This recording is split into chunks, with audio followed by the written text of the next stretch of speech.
Hi all, welcome back to Vishi blogs Kannada. ಎಲ್ಲರೂ ಹೇಗಿದ್ದೀರಾ? ಎಲ್ಲರೂ ಚೆನ್ನಾಗಿದ್ದೀರಾ ಅಂತ ಅಂದ್ಕೊಳ್ತೀನಿ. ಇವತ್ತು ಭಾನುವಾರ ಬೆಳಗ್ಗೆಯಿಂದನೇ ಬ್ಲಾಗ್ನ ಶುರು ಮಾಡ್ತಾ ಇದ್ದೀನಿ. ಇನ್ನು ಬೆಳಗ್ಗೆ ನನ್ನ ಹಸ್ಬೆಂಡ್ ಸ್ವಲ್ಪ ಕಾಫಿ ಮಾಡ್ತಾ ಇದ್ದಾರೆ, ನನಗೆ ಕಾಫಿ ಮಾಡ್ತಾ ಇದ್ದಾರೆ. ಅವ್ರಿಗೆ ಸ್ವಲ್ಪ ಬೂಸ್ಟ್ ಮಾಡಿಕೊಂಡು ಸ್ವಲ್ಪ ಡ್ರೈ ಫ್ರೂಟ್ಸ್ನ ತಿಂತಾರೆ ಅವರು. ಯಾಕಂದರೆ ಭಾನುವಾರ ಟೈಮ್ ನಾನು ಮಧ್ಯಾಹ್ನ ಅಡುಗೆ ಮಾಡೋದು. ಹಾಗಾಗಿ ಇವತ್ತೇನೆಂದರೆ ನನಗೆ ಸ್ವಲ್ಪ ಕಾಲಿಗೆ ಪೆಟ್ಟಾಗಿ ಹೋಗ್ಬಿಟ್ಟಿತ್ತು. ಹಾಗಾಗಿ ಕಾಫಿ ಮಾಡಿಕೊಟ್ಬಿಟ್ಟು ಶಾಪ್ಗೆ ಹೋದರು. ಬರಬೇಕಾದ್ರೆ ಸ್ವಲ್ಪ ಚಿಕನ್ ತೊಗೊಂಡು ಬರ್ತೀನಿ, ಚಿಕನ್ನೇ ಮಾಡಿಬಿಡೋಣ ಇವತ್ತು ಅಂತ ಹೇಳ್ಬಿಟ್ಟು ನಾನೇ ಮಾಡ್ತೀನಿ ಅಂತ ಹೇಳಿದರು. ಅಷ್ಟರಲ್ಲಿ ಲೇಖನ ತಿಂಡಿ ಮಾಡಿದ್ದೀನಿ ಅಕ್ಕ, ನಾನು ತೊಗೊಂಡು ಬರ್ತೀನಿ ಅಂತ ಹೇಳ್ಬಿಟ್ಟು ಅವಳು ತಿಂಡಿ ತೊಗೊಂಡು ಬಂದಳು. ನನಗೆ ಹೆಂಗಿದ್ರು ಕಾಲು ನೋವಾಗಿತ್ತಲ್ಲ, ನಾನು ಅಡುಗೆ ಮಾಡೋಕ್ಕಾಗಲ್ಲ ಅಂತ ಹೇಳ್ಬಿಟ್ಟು ಅವಳೇ ತಿಂಡಿನೂ ರೆಡಿ ಮಾಡ್ಕೊಂಡು ತಂದಿದ್ಲು. ಮೊಬೈಲ್ ಗಾಡಿ ಮೇಲೆ ಇಟ್ಟು ಏನು ಮಾಡ್ತಿದ್ರಿ? ಅದು ನಾಯಿಗೆ ಬಿಸ್ಕೆಟ್ ಹಾಕ್ತಾ ಇದ್ನಾ, ಮೊಬೈಲ್ ಹಂಗೆ ಗಾಡಿ ಸೀಟ್ ಮೇಲೆ ಇಟ್ಟಿದ್ದೆ, ಹಂಗೆ ಮರ್ತು ಹೊಡ್ಕೊಂಡ್ಬಿಡ್ತೀನಿ. ಅದಕ್ಕೆ ತಿರ್ಗಾ ಓಡೋದ್ರಾ? ಫಸ್ಟು ಮೊಸರು ತರ ಕೊಡೋದೆ ಮರ್ತೋಗಿ, ಈಗ ಬಿಸ್ಕೆಟ್ ಹಾಕುವಾಗ ಮೊಬೈಲ್ ಮಾಡ್ತಿದ್ದೀನಿ ನೋಡಿ. ನಿಮ್ಮ ಹೆಂಡತಿ ಏನೋ ಮಾಡ್ತಿದ್ದಾರೆ ನೋಡ್ರಿ. ಏನ್ರಿ ಮೇಡಮ್ ಅವ್ರ? ವಾ, ಇವತ್ತು ಚೀಚಿ ಇಲ್ಲ. ಇವರು ಚಿಕನ್ ಮಾಡ್ತೀನಿ ಅಂತ ಹೇಳಿದ್ರೆ ನನಗೆ ಬೇರೆ ಕಾಲು ನೋವಾಗಿತ್ತಲ್ಲ, ಅದಕ್ಕೆ ಅಷ್ಟರಲ್ಲಿ ಹೇಳ್ಕೊಂಬಿಟ್ಟ ಕಾಲು ನೋವು ಅಂತ. ಪಾಪ ಅವ್ರ ಅದಕ್ಕೆ ತಂದವ್ರೆ ಮಾಡಿ. ಅದಕ್ಕೆ ಟೊಮೆಟೊ ಬಾತ್ ಮಾಡಿ. ಟೊಮೊಟೊ ಬಾತ್ ಏನು ಅಷ್ಟನ ಕಲರ್ ಐತೆ? Red colour. ಆಮೇಲೆ ಹೇಳ್ರಿ. ಎಲ್ಲೋ ಕಲರ್ ಟೊಮೊಟೊ ಬಾತ್ ಇದು. ರೇಗಿಸ್ತದೆ ಜಾಸ್ತಿ. ಮೊಸರು ತಂದಿಲ್ಲ, 2 ಸಲ ಹೇಳಿದೆ ಮೊಸರು ತಗೊಂಡ್ ಬರಪ್ಪು. ಯಾರು ಮಾಡಿರೋದು? ಅದಕ್ಕೆ ರೇಗಿಸ್ತಾರೆ. ಚೆನ್ನಾಗಿ ಮಾಡಿರ್ತೀವಿ. ನನ್ ಮೇಲೆ ನಮ್ಮ ಅಣ್ಣಂಗ್ ನಂಬಿಕೆ ಐತಲ್ಲ ಸದ್ಯ. ಚೆನ್ನಾಗಿ ಮಾಡಿರ್ತೀವಿ.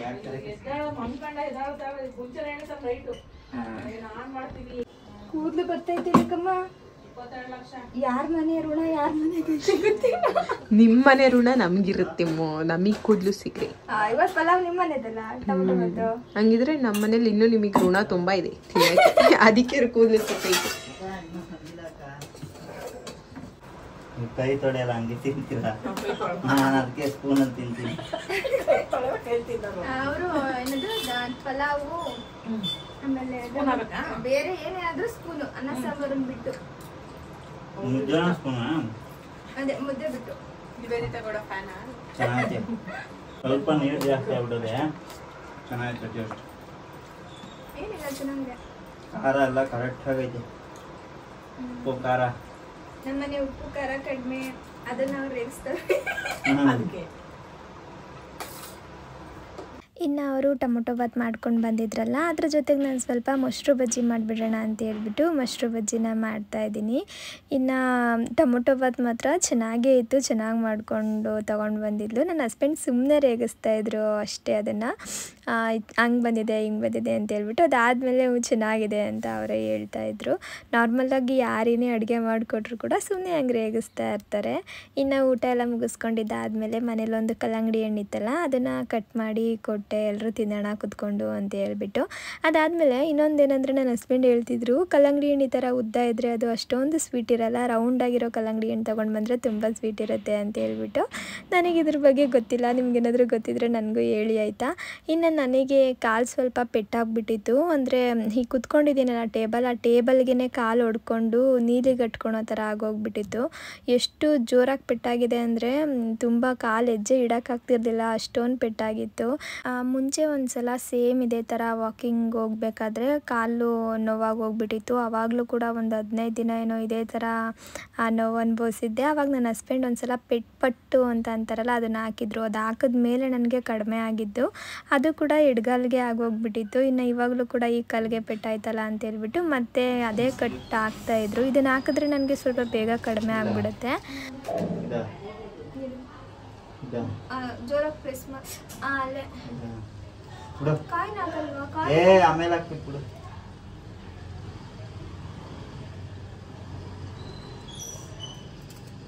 ಕನ್ನಡ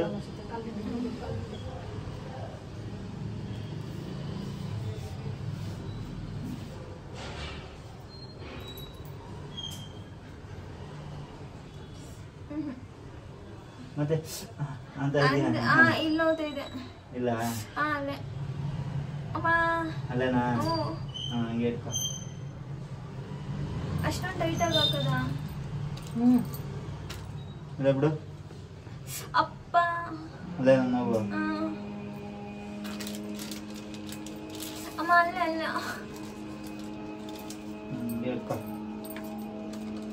ಮುಚ್ಚಿಬಿಡ ಇದು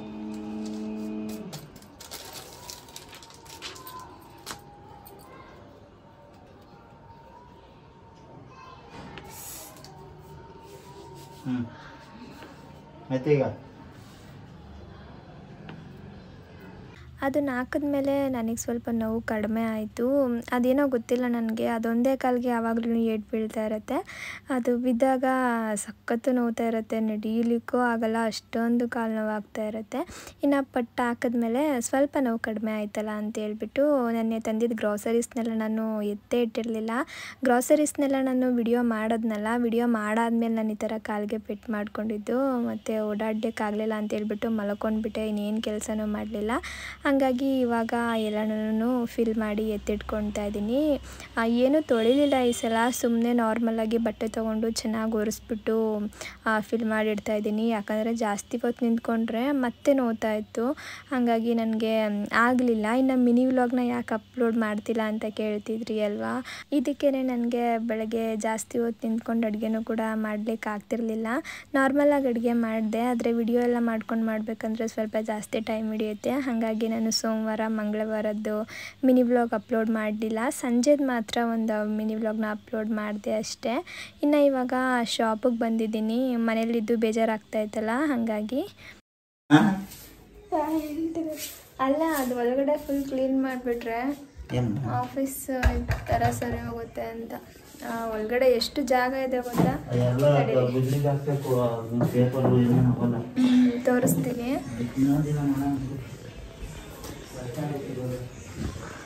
ಫುಲ್ಲು ಜಾಗ ಇದೆ, ಎಷ್ಟು ದೊಡ್ಡದಿದೆ ಶಾಪು. ನಮಗೆ ಅಷ್ಟೊಂದು ಜಾಗ ಏನು ಬೇಡ ಅಂದ್ಬಿಟ್ಟು ಒಂದು ಅರ್ಧ ಜಾಗ ಮಾತ್ರ ಯುಟಿಲೈಸ್ ಮಾಡ್ಕೊಂಡಿದ್ದೀವಿ. ಇನ್ನು ಫುಲ್ಲು ಗೋಡೌನ್ ಥರ ಮಾಡಿಬಿಟ್ಟಿದ್ದೀವಿ. ಎಲ್ಲ ಬೇಡದಿರೋದೆಲ್ಲ ತಗೊಂಡೋಗಿ ತುಂಬಿ ತುಂಬಿ ತುಂಬಿ ಒಂಥರ ಗೋಡೌನೇ ಆಗೋಗ್ಬಿಟ್ಟಿದೆ, ಮಿನಿ ಗೋಡೌನ್. ತೋರಿಸ್ತೀನಿ ರೀ, ಹಂಗೆ ನೀವು ನೋಡಿರ್ಬೋದು, ಸುಮಾರು ಸಲ ನಾನು ವಿಡಿಯೋದಲ್ಲಿ ತೋರಿಸಿರ್ತೀನಿ. ಒಂದಿಷ್ಟು ಜಾಗ ಮಾತ್ರ ಇಲ್ಲಿ ಫೋಟೋಗಂತ ಮಾಡ್ಕೊಂಡಿದ್ದೀವಿ. ಇಲ್ಲೆಲ್ಲ ಫುಲ್ಲು ಸ್ಟೋರ್ ರೂಮ್ ಥರ ಬೇಡದಿರೋದೆಲ್ಲ ತಂದು ತುಂಬಿ ತುಂಬಿ ಹಂಗೆ ಇಟ್ಬಿಟ್ಟಿದ್ದೀವಿ. ನಮ್ಮ ಗಾಡಿನೂ ಇಲ್ಲೇ ನಿಲ್ಲಿಸಿದ್ದೀವಿ. ನಮ್ಮ ಮನೆ ಹತ್ರ ಪಾರ್ಕ್ ಮಾಡ್ಲಿಕ್ಕೆ ಜಾಗ ಇಲ್ಲ, ಹಂಗಾಗಿ ಇದನ್ನೇನು ಜಾಸ್ತಿ ಯೂಸ್ ಮಾಡಲ್ಲ ಅಂದ್ಬಿಟ್ಟು ಗಾಡಿ ನಮ್ಮ ಫೇವ್ರೆಟ್. ನಾವು ಲವ್ ಮಾಡುವಾಗೆಲ್ಲ ಜಾಸ್ತಿ ಇದೇ ಬೈಕಲ್ಲಿ ಓಡಾಡ್ತಾ ಇದ್ದಿದ್ದು, ತೆಗ್ದೇ ಇಲ್ಲ. ಎಷ್ಟು ಚೆನ್ನಾಗಿದೆ ಗೊತ್ತಾ ನಮ್ದಿದು ಗಾಡಿ, ನನಗಂತೂ ತುಂಬ ಇಷ್ಟ. ಇವರು ಕಲರೆಲ್ಲ ಚೇಂಜ್ ಮಾಡಿಸಿ ಏನೇನೋ ಮಾಡಿ ಆ ಕಲರ್ನೇ ಹಾಳು ಮಾಡಿಬಿಟ್ಟಿದ್ದಾರೆ. ಅದು ಯಾವಾಗಾದರೂ ನೀಟಾಗಿ ಓಪನ್ ಮಾಡಿದಾಗ ತೋರಿಸ್ತೀನಿ. ನಾ ಬೇಡ್ದಿರೋದು ಇದು ಖಾಲಿ ಸಿಲಿಂಡ್ರುಗಳು, ತುಂಬಿರೋ ಸಿಲಿಂಡ್ರ್ ಇಟ್ಟಿದ್ದಾರೆ ಅಂತ ಅಂದ್ಕೊಂಡ್ಬಿಡಿ. ಖಾಲಿ ಸಿಲಿಂಡ್ರು ಮನೇಲಿ ಜಾಗ ಇಲ್ದಿರೋದ್ರಿಂದ ಬೇಡದಿರೋದೆಲ್ಲ ತಂದು ಇಲ್ಲಿ ತುಂಬಿಟ್ಟಿದ್ದೀವಿ. ಕಾಟನ್ ಬಾಕ್ಸ್ ಎಲ್ಲ ಯಾಕೆ ಇಟ್ಟಿದ್ದೀವಿ ಅಂದರೆ, ಏನಾದರೂ ಮನೆ ಶಿಫ್ಟ್ ಮಾಡಬೇಕಾದ್ರೆ ಅಥವಾ ಏನಾದ್ರೂ ತೊಗೊಂಡೋಗ್ಬೇಕಾದ್ರೆ ಬೇಕಾಗತ್ತೆ ಅಂತ ಹೇಳ್ಬಿಟ್ಟು ಹಂಗೆ ಇಟ್ಟಿದ್ದೀವಿ. ಇವತ್ತು ಕ್ಲೀನ್ ಮಾಡೋಣ ಅಂತ ಅಂದ್ಕೊಂಡೇ ಬೆಳಗ್ಗೆ ಪ್ಲ್ಯಾನ್ ಮಾಡ್ಕೊಂಡಿದ್ದು, ಆದರೆ ನೋಡಬೇಕು. ಮೇಲ್ಗಡೆ ಇದು ನೋಡಿ, ಮೇನು ನಾವು ಕಾರಣ ಇದು ಹಿಂದೆಗಡೆ ಅದನ್ನ ಬಿಟ್ಟಿರೋದು ಇದಕ್ಕೇನೆ, ಈ ಥರ ಪೇಂಟ್ ಎಲ್ಲ ಉದುರುತ್ತಾ ಇದೆ ಅಂತ. ಹಳೆ ಬಿಲ್ಡಿಂಗ್ ಅಲ್ವಾ ಇದು, ಹಾಗಾಗಿ ಪೇಂಟ್ ಎಲ್ಲ ಉದುರೋಗಿದೆ. ಇದಿಷ್ಟು ನಮಗೆ ಎಷ್ಟು ಬೇಕೋ ಅಷ್ಟನ್ನ ನಾವು ನೀಟಾಗಿ ಕ್ಲೀನ್ ಮಾಡಿ ಇಟ್ಕೊಂಡಿದ್ದೀವಿ. ಬೇಡದಿರೋದನ್ನು ಸುಮ್ಮನೆ ಹಂಗೆ ಸ್ಟೋರ್ ರೂಮ್ ಥರ ಮಾಡಿದ್ದೀವಿ. ಅಕ್ವೇರಿಯಂ ಕ್ಲೀನ್ ಮಾಡಬೇಕು. ನಾನು ಆಚೆ ಕಡೆ ವಾರನೇ ಅಂದ್ಕೊಂಡಿದ್ದೆ ಅಕ್ವೇರಿಯಂ ಕ್ಲೀನ್ ಮಾಡಬೇಕು ಅಂತ, ಆಗಿರಲಿಲ್ಲ. ಇವತ್ತು ಮಾಡೋಣ. ಕಸ್ಟಮರ್ಸು ಇಲ್ಲ ಅಂತ ಇವತ್ತು ಅಷ್ಟೊಂದು ಜನ ಏನು, ಹಂಗಾಗಿ ಆ ಕೆಲಸ ಏನಾದರೂ ಮಾಡೋಣ ಅಂತ ಮಾಡ್ತಾ ಇದ್ದೀವಿ. ಇವಾಗ ಕಾಲು ನೋವೇನು ಅಷ್ಟೊಂದಿಲ್ಲ, ಕಡಿಮೆ ಆಗಿದೆ. ಅದು ಏನಂತಾರಪ್ಪ ಅದನ್ನ, ಪಟ್ಟು ಹಾಕಿದ್ಮೇಲೆ ಸ್ವಲ್ಪ ಕಮ್ಮಿ ಆಗಿದೆ. ಲಾಸ್ಟ್ ಟೈಮು ಹಂಗೆ ಆಗಿತ್ತು, ಅವಾಗಲೂ ಅಷ್ಟೇ. ಒಂದು ಕಾಯಿನ್ ಇಟ್ಬಿಟ್ಟು ಆ ಪಟ್ಟು ಥರ ಹಾಕಿದ್ರು, ಕಡಿಮೆ ಆಯಿತು. ಹಾಕಕ್ಕೆ ಬಂದಿಲ್ಲ ಅಂದರೆ ಪರವಾಗಿಲ್ಲ, ಕಡಿಮೆ ಆಯ್ತಲ್ಲ, ಅದು ಮುಖ್ಯ. ಕಡೆ ಬಾ. ಪಾಟೆಲ್ಲ ಹೆಂಗೆ ಒಣಗೋಗ್ಬಿಟ್ಟಿದೆ ತೋರಿಸ್ತೀನಿ ರೀ. ಪಾಟಲ್ಲಿರೋ ಗಿಡಗಳೆಲ್ಲ ಯಾಕೆ ಹಂಗೆ ಒಣಗಿದೆ ಅಂತಲೇ ಗೊತ್ತಾಗ್ತಾಯಿಲ್ಲ ನನಗೆ. ಒಂದು 2 ಗಿಡ ಮಾತ್ರ ಚೆನ್ನಾಗಿದೆ, 3 ಗಿಡ ಚೆನ್ನಾಗಿದೆ, 2 ಗಿಡ ಈ ಥರ ಒಣಗೋಗ್ಬಿಟ್ಟಿದೆ. ಡೈಲಿ ನೀರು ಹಾಕ್ತಾ ಇರ್ತೀನಿ, ಆದರೂ ಯಾಕೆ ಆ ಥರ ಒಣಗಿದೆ ಅಂತಲೇ ಗೊತ್ತಿಲ್ಲ. ಅಕ್ವೇರಿಯಂ ನೋಡಿ ಎಷ್ಟು ಗಲೀಜಾಗಿ ಹೋಗ್ಬಿಟ್ಟಿದೆ ಅಂತ. ಇವರು ಬೆಳಗ್ಗೆ ಬಂದ ತಕ್ಷಣ ಸಿನ್ಸಿಯರಾಗಿ ಫುಡ್ ಹಾಕ್ಬಿಟ್ಟು ಹೋಗ್ಬಿಡ್ತಾರೆ. ಅದು ಬಿಟ್ಟು ಅಕ್ವೇರಿಯಂ ಕ್ಲೀನ್ ಮಾಡೋಣ ಅನ್ನೋದು ಇಲ್ಲ.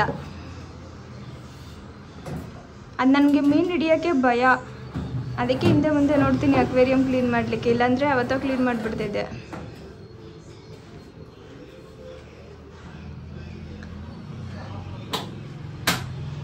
ಇನ್ನು ಅಕ್ವೇರಿಯಂ ಕೂಡ ಅವರು ಕ್ಲೀನ್ ಮಾಡಿದ್ರು. ಆದರೆ ಮೀನು ಅದು ಅಕ್ವೇರಿಯಂ ಒಳಗಡೆ ಹಾಕಬೇಕಾದ್ರೆ ಕೈ ಜಾರಿ ಕೆಳಗಡೆ ಬಿದ್ದುಬಿಡ್ತಂತೆ. ಅದು ಕಾಲ ಮೇಲೆ ಬಿದ್ದಿದೆ. ಆವಾಗ ಮೀನಿಂದು ಮುಳ್ಳು ಇರುತ್ತಲ್ಲ, ಆ ಮುಳ್ಳು ಕಾಲಿಗೆ ಚುಚ್ಚಿಬಿಟ್ಟು ಸ್ವಲ್ಪ ರಕ್ತ ಬರೋ ಥರ ಆಗಿತ್ತು. ಅದಲ್ಲದೆ ಪಾಪ ಮೀನಿಗೂ ಪೆಟ್ಟಾಯಿತು ಅಂತ ಅನಿಸುತ್ತೆ. ಅದು ಕೂಡ ಸಪ್ಪೆ ಆಗಿಬಿಟ್ಟಿತ್ತು. ನೀರೊಳಗಡೆ ಹಾಕಿದ್ರು ಕೂಡ ಒಂದು 10-15 ನಿಮಿಷ ಸಪ್ಪೆ ಆಗಿಬಿಡ್ತು. ಅದಾದಮೇಲೆ ಆ್ಯಕ್ಟಿವ್ ಆಯಿತು. ಈಗ ನೋಡ್ತಿದ್ದೀರಲ್ಲ, ಇವಾಗ ಸ್ವಲ್ಪ ಆ್ಯಕ್ಟಿವ್ ಆಗಿ ಆಟ ಆಡ್ತಾ ಇದೆ. ನೀರಿಗೆ ಬಿಟ್ಟ ತಕ್ಷಣ ಒಂಥರ ಸಪ್ಪೆ ಆಗಿಬಿಟ್ಟಿತ್ತು. ನಮಗೆ ಭಯ ಆಗೋಯಿತು, ಎಲ್ಲೇನಾಯಿತು ಅಂತ ಹೇಳ್ಬಿಟ್ಟು. ಅದಾದಮೇಲೆ ಸರಿ ಹೋಗಿದೆ. ನನ್ನ ಹಸ್ಬೆಂಡ್ ಅದನ್ನೇ ನೋಡ್ತಾಯಿದ್ರು, ಏನಾಯಿತೋ ಏನೋ ಅಂತ ಹೇಳ್ಬಿಟ್ಟು. ಅದು ಹೆಂಗೆ ಹೊಡಿತು ಕಾಲಿಗೆ ಅಂತಲೇ ಯೋಚನೆ ಮಾಡ್ತಾಯಿದ್ರು. ಅದ್ರಲ್ಲಿ ಮುಳ್ಳು ಎಲ್ಲಿದೆ ಅಂತ ನೋಡ್ತಾ ಇದ್ರು. ಅದಕ್ಕೂ ಪೆಟ್ಟಾಗಿದೆ ಅಂತ ಅನಿಸುತ್ತೆ, ಆದರೆ ಅಷ್ಟೊಂದು ಗೊತ್ತಾಗ್ತಾಯಿಲ್ಲ ನಮಗೆ ಎಲ್ಲಿ ಪೆಟ್ಟಾಗಿದೆ ಅಂತ ಹೇಳ್ಬಿಟ್ಟು. ಇವಾಗ ಆ್ಯಕ್ಟಿವ್ ಆಯ್ತಲ್ಲ, ಅದೇ ಒಂಥರ ಸಮಾಧಾನ ಆಯಿತು. ಅಕ್ವೇರಿಯಂ ಎಲ್ಲ ಫುಲ್ ಕ್ಲೀನ್ ಮಾಡಿದ್ದಾಯಿತು. ಫುಲ್ ಚೆನ್ನಾಗಿ ಕಾಣಿಸ್ತಾ ಇದೆ. ಇವಾಗ ಒಂದು 3-4 ದಿನ ಅಲ್ಲಿ ಕಾಣಿಸ್ತಿದೆ ಅಲ್ಲ, ಒಂದು 3-4 ದಿನ ಹಿಂಗೆ ಇರುತ್ತೆ ನೋಡೋಕ್ಕೆ. ಆಮೇಲೆ ಮತ್ತೆ ಗಲೀಜಾಗೋಗ್ಬಿಡುತ್ತೆ. ಇಲ್ಲಿ ಅಕ್ವೇರಿಯಂ ಕ್ಲೀನ್ ಮಾಡಿದ್ವಾ, ಅದ್ರದ್ದು ಸ್ಮೆಲ್ಲ ಏನೋ ಒಂಥರ ಮೀನು ವಾಸನೆ ಎಲ್ಲ ಬರುತ್ತಲ್ಲ ಆ ಥರ. ಇನ್ನು ಪಕ್ಕದಲ್ಲಿ ಚಿಕನ್ ಅಂಗಡಿ ಇದೆ. ಭಾನುವಾರ ಕೇಳಬೇಕಾ, ಫುಲ್ಲು ಸ್ಮೆಲ್ ಬರ್ತಾನೆ ಇರುತ್ತೆ. ಅದು ಅವರೆಷ್ಟು ನೀಟಾಗಿ ಇಟ್ಕೊಂಡ್ರು ನಾರ್ಮಲ್ ಸ್ಮೆಲ್ ಬಂದೇ ಬರುತ್ತೆ. 2 ಸ್ಮೆಲ್ಗೆ ಒಂಥರ ಅನಿಸ್ತಾಯಿದೆ, ಇಲ್ಲಿ ಕೂರ್ಲಿಕ್ಕೆ ಆಗ್ತಾಯಿಲ್ಲ. ಇವರು ರೂಮ್ ಫ್ರೆಶರ್ ತೊಗೊಂಡು ಚೆನ್ನಾಗೆಲ್ಲ ಹೊಡೆದ್ಬಿಟ್ಟಿದ್ದಾರೆ. ಎಲ್ಲ ಸ್ಮೆಲ್ಲು ಸೇರಿಸಿ ಒಂಥರ ಮಿಕ್ಸ್ ಮಸಾಲೆ ಅಲ್ವಾ. ಪಾಪ ಅವರು ಮೀನು ಕಾಲಿಗೆ ಬಿತ್ತಲ್ವಾ, ಮೀನಿಂದು ಮುಳ್ಳೆಲ್ಲ ಚುಸ್ತಲ್ಲ, ಆವಾಗಿಂದ ಮೀನು ಸಪ್ಪಗಾಗ್ಬಿಟ್ಟಿದೆ. ಅದಕ್ಕೆ ಅದನ್ನೇ ನೋಡ್ತಾ ಅವ್ರೆ. ಇನ್ನು ಇವಾಗ ಮಧ್ಯಾಹ್ನ ಆಗಿತ್ತಲ್ಲ, ಶಾಪಲ್ಲಿ ಕೂಡ ಅಷ್ಟೊಂದು ಕಸ್ಟಮರ್ಸ್ ಇರಲಿಲ್ಲ. ಸರಿ ಅಂದ್ಬಿಟ್ಟು ಸ್ವಲ್ಪ ಹೊರಗಡೆ ಹೋಗೋಣ ಅಂತೇಳಿ ಹೋಗ್ತಾ ಇದ್ದೀವಿ. ಏನಂದರೆ ನನ್ನ ಹಸ್ಬೆಂಡ್ಗೆ ಸ್ವಲ್ಪ ಬಿಳಿ ಚೀಪ್ ಅಂತಾರಲ್ಲ, ಅದಾಗ್ಬಿಟ್ಟಿತ್ತು ಹಣೆ ಹತ್ರ ಎಲ್ಲ. ಹಂಗಾಗಿ ಸ್ವಲ್ಪ ಇದು ಬುಗ್ರಿಕಾಯಿ ಅಂತ ಸಿಗುತ್ತೆ ನೋಡಿ, ಅದನ್ನು ತೊಗೊಂಡು ಬರೋಣ ಅಂತೇಳಿ ಬಂದಿದ್ದು. ಇದನ್ನು ನಾನು ಮಿನಿ ವ್ಲಾಗ್ ಮಾಡಿ ಅಪ್ಲೋಡ್ ಮಾಡಿದ್ದೀನಿ. ನೀವೇನಾದ್ರು ನೋಡಿಲ್ಲ ಅಂದರೆ ಒಂದ್ಸಲ ಚೆಕ್ ಮಾಡಿ ನೋಡಿ. ನಾವು ಊರಲ್ಲಿದ್ದಾಗಂತೂ ಇದರಲ್ಲಿ ತುಂಬ ಚೆನ್ನಾಗಿ ಆಟ ಆಡ್ತಾ ಇದ್ದೋ. ಇವಾಗ ಅದೆಲ್ಲ ಮರೆತೇ ಹೋಗ್ಬಿಟ್ಟಿದೆ. ಇದನ್ನೆಲ್ಲ ನೋಡಿದಾಗ ಮತ್ತೆ ಅದೆಲ್ಲ ನೆನಪಾಗುತ್ತೆ. ಇನ್ನು ನಾವು ಬರೋ ಅಷ್ಟರಲ್ಲಿ ಸ್ವಲ್ಪ ಹನಿ ಕೂಡ ಬೀಳ್ತಾ ಇತ್ತು, ಸಣ್ಣ ಸಣ್ಣ ಹನಿ ಬೀಳ್ತಾ ಇತ್ತು. ನನ್ನ ಹಸ್ಬೆಂಡ್ ಚಿಕನ್ ತೊಗೊಂಡು ಬಂದುಬಿಡ್ತೀನಿ, ಚಿಕನ್ ಮಾಡಿಕೊಡ್ತೀನಿ ಅಂತೇಳಿ ಅವರು ಚಿಕನ್ ತರಲಿಕ್ಕೆ ಹೋದರು. ಅವ್ರು ಬರೋ ಅಷ್ಟರಲ್ಲಿ ಸ್ವಲ್ಪ ಚಪಾತಿಗೆ ಮಿದ್ದಿಟ್ಬಿಟ್ರೆ, ಅದಾದಮೇಲೆ ಅವರು ಬೇಯಿಸ್ತಾರೆ, ನಾನು ದಟ್ಟಿಸ್ಕೊಟ್ರೆ ಅವ್ರು ಬೇಯಿಸ್ತಾರೆ ಅಂತ ಹೇಳ್ಬಿಟ್ಟು ನಾನು ಚಪಾತಿಗೆ ಮಿದ್ದಿಡ್ತಾ ಇದ್ದೀನಿ. ಅಷ್ಟರಲ್ಲಿ ಅವರು ಕೂಡ ಚಿಕನ್ ತೊಗೊಂಡು ಬಂದರು. ಏನಾದರೂ ಮಾಡ್ತೀನಿ ಅಂತ ಹೇಳಿ ರೆಡಿ ಮಾಡಿಕೊಂಡ್ರು. ಅಂದರೆ ನನಗೆ ಜಾಸ್ತಿ ಹೊತ್ತು ನಿಂತ್ಕೊಂಡು ಮಾಡ್ಲಿಕ್ಕೆ ಆಗ್ತಿರ್ಲಿಲ್ಲ, ಬೇಗ ಕಾಲು ನೋವು ಬಂದ್ಬಿಡೋದು. ಹಾಗಾಗಿ ನಾನು ಅಡುಗೆ ಮನೇಲಿ ಜಾಸ್ತಿ ಹೊತ್ತು ನಿಲ್ಲಿಲ್ಲ. ಸ್ವಲ್ಪ ಹೊತ್ತು ಕೂತ್ಕೊಳ್ಳೋದು, ಸ್ವಲ್ಪ ಹೊತ್ತು ಬಂದು ವಿಡಿಯೋ ಮಾಡ್ಕೊಳ್ಳೋದು, ಆ ಥರ ಮಾಡ್ತಾಯಿದ್ದೆ. ಹೆಂಗಿದ್ರು ಅಡುಗೆ ಮಾಡ್ತಿದ್ರಲ್ಲ, ಹಾಗೆ ರೆಸಿಪಿನೂ ಕೂಡ ಶೇರ್ ಮಾಡೋಣ ಅಂತ ಹೇಳ್ಬಿಟ್ಟು ವಿಡಿಯೋನೂ ಕೂಡ ಮಾಡಿಕೊಂಡೆ. ಏನು ಮಾಡ್ತಾಯಿದ್ದಾರೆ ಅಂತ ಹೇಳಿ ನೀವೇ ನೋಡಿ, ಪೂರ್ತಿಯಾಗಿ ನೋಡಿ ಆಯಿತಾ. ಸಾಕಾ? ನನ್ನ ಕೈಯಲ್ಲೇ ಎತ್ಕೊಬೇಕಾ ನನಗೆ ಅಲ್ಲ ಇತ್ತು, ನನಗೆ ಎಷ್ಟು ಬೇಕಾಗುತ್ತೆ ಎಲ್ಲ ಬೆಳ್ಳುಳ್ಳಿ ಕೊಟ್ಟರೆ ನಾನು ಅಲ್ಲಿ ಬಿಡಿಸ್ತಾ ಇರ್ತೀನಿ. ಏನು ಬಿಡಿಸ್ಕೊಂತೀನಿ, ಆರಾಮಾಗಿ ಚೇರ್ ಹಾಕೊಂಡು ಕುತ್ಕೊಂಡು. ಜಾಸ್ತಿ ಹೊತ್ತು ನಿಂತ್ಕೊಂಡ್ರೆ ಏನಾಗ್ತದೆ ಅಂದರೆ ಹಂಗೆ ಕಾಲು ನೋವು ಬಂದ್ಬಿಡುತ್ತೆ. ಅದಕ್ಕೆ ಸ್ವಲ್ಪ ನಿಂತ್ಕೊಳ್ಳೋದು, ಸ್ವಲ್ಪ ಕುತ್ಕೊಳ್ಳೋದು. ನಾನು ಚಪಾತಿ ಮಾಡೋಣ ಅಂತ ಆಗಲೇ ಮಿದ್ದಿಟ್ಟಿದ್ದೀನಿ. ಇವರು ಇವಾಗ ಚಿಕನ್ ಏನೋ ಮಾಡ್ತಾರಂತ ಏನಪ್ಪೋದು, ಪುದೀನ ಚಿಕನ್, ಚಿಕನ್ ಫ್ರೈ ಮಾಮೂಲಿ. ಅಂದರೆ ಸ್ವಲ್ಪ ಜಾಸ್ತಿ ಪುದೀನ ಫ್ಲೇವರ್ ಇರುತ್ತೆ ಇವ್ರು ಮಾಡೋದು, ಒಂಥರ ಸಖತ್ತಾಗಿರುತ್ತೆ. ನನ್ನ ಫೇವ್ರೆಟ್ ಅದು. 2 ಸಲ ಮಾಡಿದ್ರು. ಒಂದು ಸಲ ಫಸ್ಟ್ನೇ ಸಲ ಮಾಡಿದಾಗ ಏನು ರುಚಿಯಾಗಿ ಬಂದಿತ್ತು ಗೊತ್ತಾ, 2 ಸಲ ಪರವಾಗಿಲ್ಲ ಅನ್ನೋ ಥರ ಇತ್ತು ಅಲ್ವಾ, ನಿಜ ಹೇಳಪ್ಪು. ಇವಾಗ ಮತ್ತೆ ಮಾಡ್ಕೊಡ್ತೀನಿ ಅಂತ ಮಾಡ್ತಾ ಇದ್ದಾರೆ. ನನಗೂ ಕಾಲು ನೋವಿತ್ತಲ್ಲ, ಹಶು ಬೇರೆ ಆಗ್ತಾ ಇತ್ತು. 3 ಗಂಟೆ ಆಗಿದೆ, ಹನಿ ಬೇರೆ ಬೀಳ್ತಾ ಇದೆ ಹೊರಗಡೆ. ಏನು ಚೆನ್ನಾಗಿದೆ ಗೊತ್ತಾ ಇವತ್ತು ವೆದರು. ಶಾಪಲ್ಲೂ ಕಸ್ಟಮರ್ ಇರಲಿಲ್ಲ, ಎಲ್ಲ ನೋಡಿಕೊಂಡು ಸರಿ ಚಿಕನ್ ತಂದ್ಬಿಟ್ಟು ಮಾಡ್ತೀನಿ ಅಂತ ಹೇಳ್ಬಿಟ್ಟು ಮಾಡ್ತಾ ಇದ್ದಾರೆ. ರೆಸಿಪಿನ ತೋರಿಸ್ತೀನಿ, ಆರಾಮಾಗಿ ಯಾರಾದರೂ ಮಾಡ್ಕೊಳ್ಬೋದು. ಪುದೀನ ಚಿಕನ್ ಎಲ್ಲ ರೆಡಿ ಮಾಡ್ಕೊಂಡ್ಮೇಲೆ ನಾನು ಮತ್ತೆ ವಿಡಿಯೋನ ಕಂಟಿನ್ಯೂ ಮಾಡ್ತೀನಿ. 2 ಈರುಳ್ಳಿನ, ಒಂದು ಸಿಂಗಲ್ ಟೊಮೊಟೊನ, ಮಸಾಲೆಗೆ ಇದೆಲ್ಲ. ಸರಿ. ಶುಂಠಿ ಬೆಳ್ಳುಳ್ಳಿ ನೋಡು, 1 ಬೆಳ್ಳುಳ್ಳಿ ಫುಲ್ಲು, ಆಮೇಲೆ ಶುಂಠಿ 1 ಇಂಚು ಇಷ್ಟೇ ಎತ್ತಿತ್ತದು, ಆಮೇಲೆ ಚಕ್ಕೆ ಲವಂಗ ಒಂದು ಸ್ವಲ್ಪ ಅಷ್ಟು ಆಯಿತಾ. ಆಮೇಲೆ ಒಂದು ಸ್ವಲ್ಪ ಕಡಲೆಪಪ್ಪು ಒಂದಿಷ್ಟು, 1 ಸ್ಪೂನು, 1-2 ಸ್ಪೂನ್ ಆಯಿತಾ. ತೆಂಗಿನಕಾಯಿ ಅರ್ಧ ಹೋಳು ಹಾಕ್ಬೇಕಾಯ್ತದೆ. ಒಂದಿಷ್ಟು ದಪ್ಪ ಕಾಯಿಗೆ ಅರ್ಧ ಹೋಳು, ಚಿಕ್ಕ ಕಾಯಿಗೆಲ್ಲಿ. ಆಮೇಲೆ ಮೆಣಸಿನ್ಕಾಯಿ ಖಾರಕ್ಕೆ ಎಷ್ಟು ಬೇಕಷ್ಟು. ನಾನು 1.25 kg ಆಯ್ತಾ, ಅದಕ್ಕೆ ಇಷ್ಟು ಮೆಣಸಿನ್ಕಾಯಿ ತಗೊಂಡಿದ್ದೀನಿ. ಎಷ್ಟು ಒಂದು 10 ಐತೆ ಅನ್ಕೋ, ಚಿಕ್ಕದು. ಸರ್ ಗಸಗಸೆನೂ ಬೇಕಾ? ಗಸಗಸೆ, ಆಮೇಲೆ ಪುದೀನ, ಕೊತ್ತಂಬರಿ. ಇದು ಪುದೀನ ಸೊಪ್ಪು ಸ್ವಲ್ಪ ಜಾಸ್ತಿ ತಗೊಂಡಿದ್ದಾರೆ, ಕೊತ್ತಂಬರಿ ಸ್ವಲ್ಪ ಕಡಿಮೆ ತಗೊಂಡಿದ್ದಾರೆ. ಫ್ಲೇವರ್ ಬರ್ಬೇಕಲ್ಲ, ಪುದೀನ ಫ್ಲೇವರ್. ಅದು ಒಳ್ಳೆ ಪುದೀನ ಫ್ಲೇವರ್ ಬರುತ್ತೆ. ಇವಾಗ ಇಷ್ಟನ್ನು ಜಾರ್ಗೆ ಹಾಕೊಂಡು ರುಬ್ತಾ ಇದ್ದಾರಲ್ವಾ ಮಸಾಲೆಗೆ. ಅದಾದ್ಮೇಲೆ ಈರುಳ್ಳಿನ ಒಗ್ಗರಣೆ ಹಾಕೊಳ್ಳೋದು. ಅದು ತೋರಿಸ್ತೀನಿ ನೆಕ್ಸ್ಟ್. ಫಸ್ಟ್ ಇದು ಮಸಾಲೆ ರೆಡಿ ಮಾಡ್ಕೊಂಡ್ಬಿಡ್ಬೇಕು. ಆಯ್ತು. ನಮ್ದು ಕಿಚನ್ ಸ್ವಲ್ಪ ಚಿಕ್ಕದಲ್ವಾ, ಹಂಗಾಗಿ ನೀಟಾಗಿ ಕ್ಯಾಪ್ಚರ್ ಮಾಡೋಕ್ಕಾಗ್ತಿಲ್ಲ. ಅವ್ರು ಎಷ್ಟು ತೋರಿಸ್ತಿದ್ದಾರೆ ಹಂಗೆ ಹೇಳ್ತಾ ಇದ್ದೀನಿ, ಸ್ವಲ್ಪ ಅಡ್ಜಸ್ಟ್ ಮಾಡ್ಕೊಳ್ಳಿ. ಇವ್ರು ನೋಡಿ ಮೆಣಸಿನ್ಕಾಯಿನ ರುಬ್ಲಿಕ್ಕೂ ಕೂಡ ಕಟ್ ಮಾಡಿ ಹಾಕ್ತಾ ಇದ್ದಾರೆ. ಅದು ಸಣ್ಣಗಾಗಲ್ಲ ಅಂತೆ, ನೀಟಾಗಿ ಕಟ್ ಆಗಬೇಕು. ಆ ಶುಂಠಿನೂ ಅಷ್ಟೇ ಎಷ್ಟು ಪುಟ್ಟ ಕಟ್ ಮಾಡ್ಕೊಂಡು ಹಾಕ್ತಿದ್ದಾರೆ. ದಪ್ಪ ಸಣ್ಣ ಏನಿಲ್ಲ, ಅದೇ ಒಂದೇ ಈಕ್ವಲ್ ಆಗಿ. ಅಯ್ಯೋ ಕತೆ. ಕೊನೆಯಲ್ಲಿ ಮರ್ತ್ಬಿಟ್ರು ಅನ್ಸುತ್ತೆ. ಇವಾಗ ಸ್ವಲ್ಪ ಜೀರಿಗೆ ಮೆಣಸು ಹಾಕಿದ್ದಾರೆ, 1/2 ಟೀ ಸ್ಪೂನ್ ಜೀರಿಗೆ, 4 ಕಾಳು ಅಷ್ಟೇ. 4 ಕಾಳ, 10 ಕಾಳು. ಏನು ಘಮ ಘಮ ಅಂತ ಐತಿ. ಒಳ್ಳೆ ಸ್ಮೆಲ್ ಬರ್ತದೆ. ಸ್ಮೆಲ್ ಅಲ್ಲ, ಘಮ ಘಮ. ಏನದು? ಒಳ್ಳೆ ಪರಿಮಳ.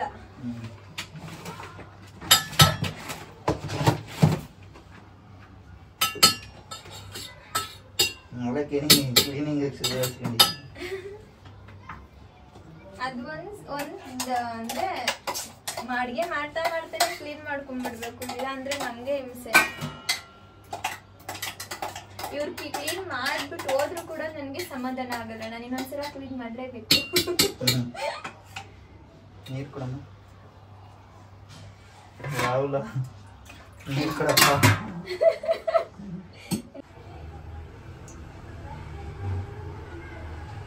ಹೇಳ್ಕೊಂಡು ಹಾಕ್ಬೇಕು ಎಷ್ಟು ಹಾಕ್ಬೇಕು ಎಣ್ಣೆ ಅಂತ. ಎಣ್ಣೆ ಕಮ್ಮಿ ಆಯ್ತಮ್ಮ. ಆಯ್ತು, ಎಣ್ಣೆ ಕಮ್ಮಿ ಹಾಕಿ ಮಾಡ್ತೀನಿ. ಇದು ಫುಲ್ ಈರುಳ್ಳಿ.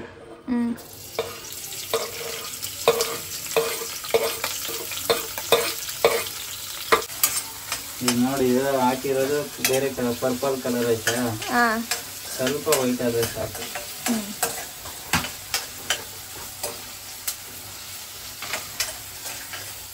ಸ್ಪೂನು ಏನು? ಶುಂಠಿ ಬೆಳ್ಳುಳ್ಳಿ ಪೇಸ್ಟ್. ಶುಂಠಿ ಬೆಳ್ಳುಳ್ಳಿ ಪೇಸ್ಟ್ 1 ಸ್ಪೂನು. ಆಯ್ತು, ಆಯ್ತಾ. ಹಾಕೊಂಡು ಸ್ವಲ್ಪ ಹಸಿ ಸ್ಮೆಲ್ ಹೋಗುತ್ತೆ. Okay okay. ಶುಂಠಿ ಬೆಳ್ಳುಳ್ಳಿನೂ ಹಾಕೊಂಡಿದ್ದಾರೆ, ಅದ್ರ ಜೊತೆಗೆ ಶುಂಠಿ ಬೆಳ್ಳುಳ್ಳಿ ಪೇಸ್ಟ್ ಕೂಡ ಹಾಕೊಂಡಿದ್ದಾರಲ್ವಾ ಒಗ್ಗರಣೆಗೆ. ಚಿಕನ್ ಇವಾಗ ಹಾಕೋಬೇಕಾ? ಇದೆಲ್ಲ ಹೇಳ್ತಾ ಇಲ್ಲ, ಬೇಜಾರು ಮಾಡ್ಕೊಂಡ್ಬಿಡ. ಇವಾಗ ಈರುಳ್ಳಿ ಶುಂಠಿ ಬೆಳ್ಳುಳ್ಳಿ ಎಲ್ಲ ಚೆನ್ನಾಗಿ ಹುರ್ಕೊಂಡಿದ್ದಾದ್ಮೇಲೆ 1/4 kg ಅಷ್ಟು ಚಿಕನ್ ಹಾಕೊತಾ ಇದ್ದಾರೆ. ಒಂದು ಕೋಳಿ ಫುಲ್ಲು 1/4 kg. 1.5 kg ಕೋಳಿ, ಪುಕ್ಕ ಎಲ್ಲ ಹೋಗಿ 1/4 kg. ಚೆನ್ನಾಗಿ ಮಿಕ್ಸ್ ಮಾಡಬೇಕು.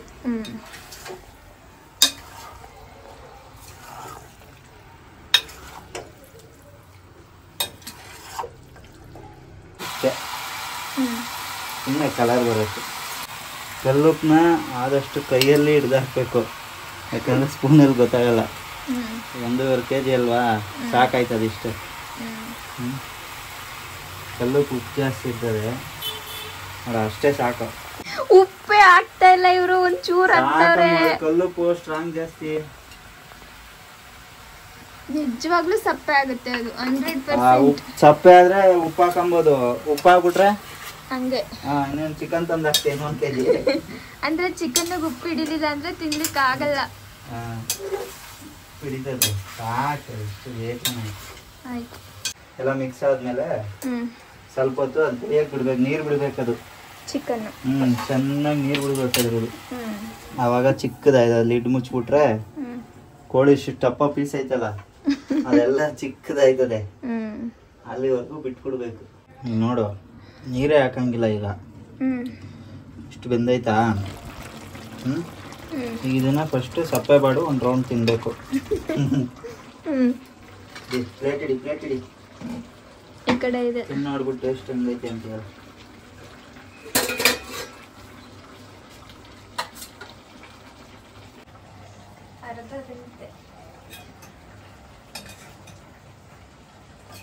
ಅರ್ಧ ಅಲ್ಲ, ಫುಲ್ ಬೆಂದೈತಮ್ಮ.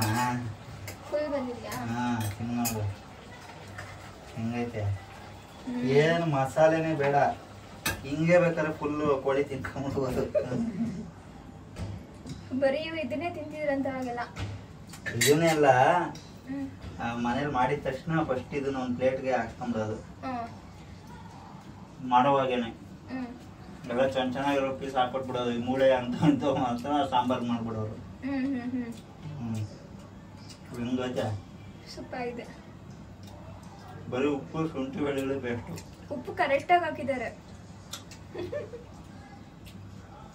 ಜಾಸ್ತಿ ಏನಿಲ್ಲ ಕಮ್ಮಿನೂ ಇಲ್ಲ. ಹಿಂಗೆ ಅದಕ್ಕೆ ಕೈಯಲ್ಲಿ ಹಾಕ್ಬೇಕು, ಸ್ಪೂನಲ್ಲಿ ಹಾಕಿದ್ರೆ ಗೊತ್ತಾಗಲ್ಲ. ಒಂದೊಂದು ಕೋಳಿ BP ಜಾಸ್ತಿ ಇದ್ದು ಉಪ್ಪು ಜಾಸ್ತಿ ತಿಂದಿರ್ತದೆ ಅದ್ರ ಇದ್ರಲ್ಲಿ, ಅದೇ ಬಾಡಿ ಉಪ್ಪೇ ಇರ್ತದೆ. ಒಂದೊಂದು ಕೋಳಿ ನಿನ್ನಂಗೆ ಸಪ್ಪೆ ತಿಂತವೆ.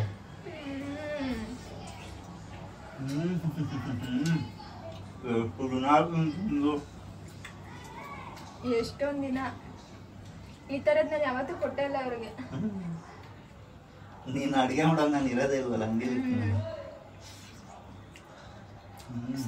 ಇನ್ನ ಸ್ವಲ್ಪ ತಿಂತೀಯಾ? ಬೇಡ ಸಾಕು. ಇದು ಗ್ರೇವಿ ತರ ಆಗುತ್ತೆ.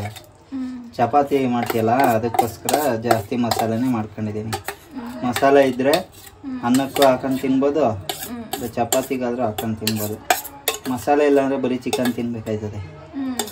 ಅದಕ್ಕೆ ಮಸಾಲೆ ಸ್ವಲ್ಪ ಜಾಸ್ತಿ ಏನು ನೀರೇನು ಎಕ್ಸ್ಟ್ರಾ ಹಾಕಲ್ಲ ನಾನು.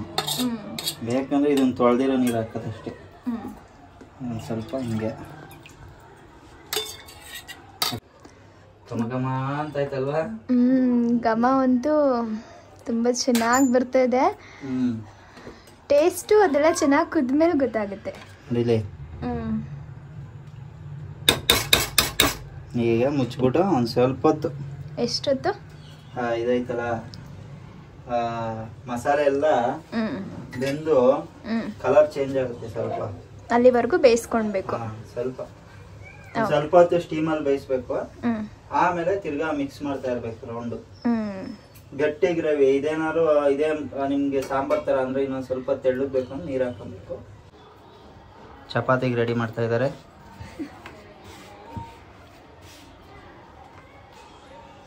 ಹಿಂಗೆ ನೀಟಾಗಿ ಲಟ್ಟಿಸ್ಬಿಟ್ಟು ಇಟ್ಬಿಟ್ರೆ 1 ನಿಮಿಷಕ್ಕೆ ಬೇಯಿಸ್ಕೊಂಡು ಬಿಡ್ಬೋದು ಅಂತ.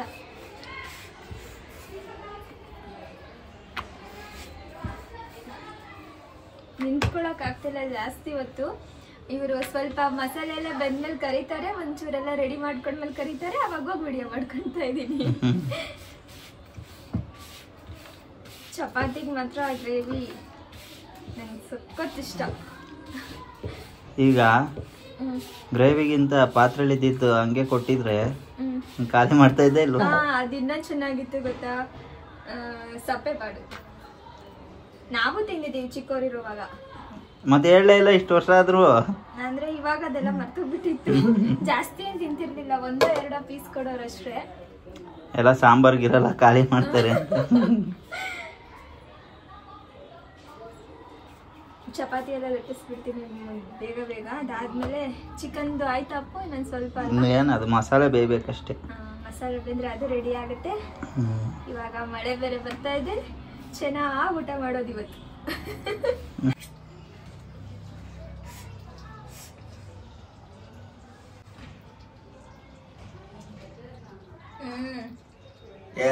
ಬರೀ ಸೂಪರ್ ಆಗಿ ಬಂದಿದೆ ಮಾತ್ರ. ಪುದೀನ ಫ್ಲೇವರು ಒಂಥರ ಹಂಗೆ ಒಂಥರ ಆಯ್ತಾ, ಚೆನ್ನಾಗಿ ಬಂದಿದೆ. ಸ್ವಲ್ಪ ಉಪ್ಪು ಹಾಕ್ಬೇಕು. ಸಮಾಧಾನ. ಸಪ್ಪೇನೆ ಆಗಿಲ್ಲ ಆಕ್ಚುಲಿ, ಅದು ಕರೆಕ್ಟ್ ಆಗಿ ಐತಿ. ಇದೆಲ್ಲ ಇನ್ನ ಮಸಾಲೆ ಎಲ್ಲ ಚೆನ್ನಾಗಿ ರೋಸ್ಟ್ ಆದ್ಮೇಲೆ ಅದೇ ಉಪ್ಪು ಇಟ್ಕೊಂತದೆ. ಒಂಚೂರು ಹಾಕ್ಬೇಕು ಸ್ವಲ್ಪ. ನಾನು ಸಪ್ಪೆ ತಿಂತೀನಿ ಆಯ್ತಾ, ನನ್ಗೆ ಸಪ್ಪೆ ಆಗಿದೆ ಇವತ್ತು.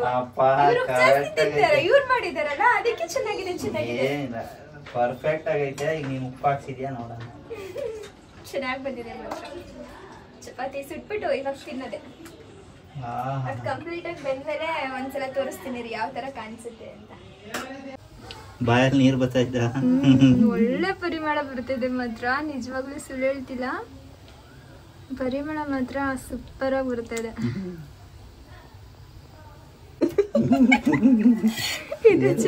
ಸುಡ್ತೈತೆ ಕೈ. ಅದು ಮಿಕ್ಕಿ ಚಪಾತಿ ತೋರ್ಸಪ್ಪ, ಮಿಕ್ಕಿ ಚಪಾತಿ ಎಲ್ಲ ಚೆನ್ನಾಗೇ ಬಂದೈತೆ. ಎಲ್ಲಿ ಎಲ್ಲಿ ಎಲ್ಲಿ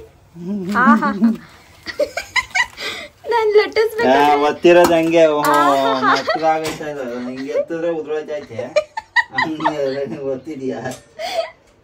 ಲಟ್ಟಿಸ್ಬೇಕಾದ್ರೆ ರೌಂಡ್ ಬಂದಿತ್ತು, ವಿಡಿಯೋ ಇದೆ.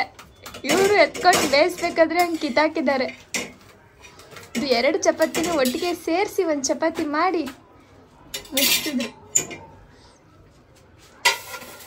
ಫೈನಲಿ ಪುದೀನ ಚಿಕನ್ ಅಂತೂ ರೆಡಿ ಮಾಡಿ ಕೊಟ್ಟರು. ನಿಜವಾಗ್ಲೂ ಎಷ್ಟು ರುಚಿಯಾಗಿ ಬಂದಿತ್ತು ಗೊತ್ತಾ, ನನಗಂತೂ ಸಖತ್ ಇಷ್ಟ ಆಯಿತು. ನೀವು ಕೂಡ ಒಂದ್ಸಲ ಟ್ರೈ ಮಾಡಿ ನೋಡಿ. ಅಷ್ಟೊಂದು ನೀಟಾಗಿ ವಿಡಿಯೋನ ಕ್ಯಾಪ್ಚರ್ ಮಾಡ್ಕೊಳಕ್ಕಾಗಲಿಲ್ಲ, ಎಷ್ಟಾಗುತ್ತೋ ಅಷ್ಟು ಕ್ಯಾಪ್ಚರ್ ಮಾಡಿದ್ದೀನಿ. ಇಲ್ಲಿ ನನ್ನ ಹಸ್ಬೆಂಡ್ ಹೇಳ್ತಾಯಿದ್ರು ಯಾವ ಥರ ಇದೆ ಅದು ಅಂತೇಳ್ಬಿಟ್ಟು. ಅಷ್ಟರಲ್ಲಿ ಸ್ವಲ್ಪ ಡಿಸ್ಟರ್ಬೆನ್ಸ್ ಇತ್ತು ಅಂತೇಳಿ ನಾನು ಮ್ಯೂಟ್ ಮಾಡಿದ್ದೀನಿ. ಚಪಾತಿ ನೋಡಿ ಇವ್ರು ಮಾಡಿದ್ದು ನೋಡಿ, ನಾನ್ ಮಾಡಿದಂತೆ. ಸೂಪರ್ ಆಗಿ ಬಂದಿದೆ. 2 ಚಪಾತಿನ ಒಂದಕ್ಕೆ ಸೇರಿಸ್ಬಿಟ್ಟು ಬಿಡಿಸ್ಲಿಕ್ಕೆ ಆಗ್ತಿಲ್ಲ ಅಂತ ಸುಟ್ಬಿಟ್ಟಿದ್ದಾರೆ. ಆಮೇಲೆ ನನ್ ಮೇಲೆ ಹೇಳೋದು. ಇನ್ನ ಇವತ್ತಿನ ಬ್ಲಾಗ್ನು ಕೂಡ ನಾನು ಇಲ್ಲಿಗೆ ಮುಗಿಸ್ತಾ ಇದ್ದೀನಿ. ಪುದೀನ ಚಿಕನ್ ಮಾತ್ರ ತುಂಬಾನೇ ರುಚಿಯಾಗಿ ಬಂದಿದೆ. ಟ್ರೈ ಮಾಡಿಬಿಟ್ಟು ಕಮೆಂಟಲ್ಲಿ ತಿಳಿಸಿ ನನಗೆ ಆಯಿತಾ, ಚೆನ್ನಾಗಿ ಬರುತ್ತಾ ಬರಲ್ವಾ ಅಂತ ಹೇಳ್ಬಿಟ್ಟು. ಮತ್ತು ಇವತ್ತಿನ ಬ್ಲಾಗ್ ನಿಮ್ಗೆ ಏನಾದರೂ ಇಷ್ಟ ಆಗಿದ್ರೆ ಪ್ಲೀಸ್ ಒಂದು ಲೈಕ್ ಮಾಡಿ. ಇನ್ನೂ ಯಾರಾದರೂ ನನ್ನ ಚಾನಲ್ನ ಸಬ್ಸ್ಕ್ರೈಬ್ ಮಾಡದೆ ನೋಡ್ತಾ ಇದ್ರೆ ಸಬ್ಸ್ಕ್ರೈಬ್ ಮಾಡ್ಕೊಂಡು ನೋಡಿ ಆಯಿತಾ.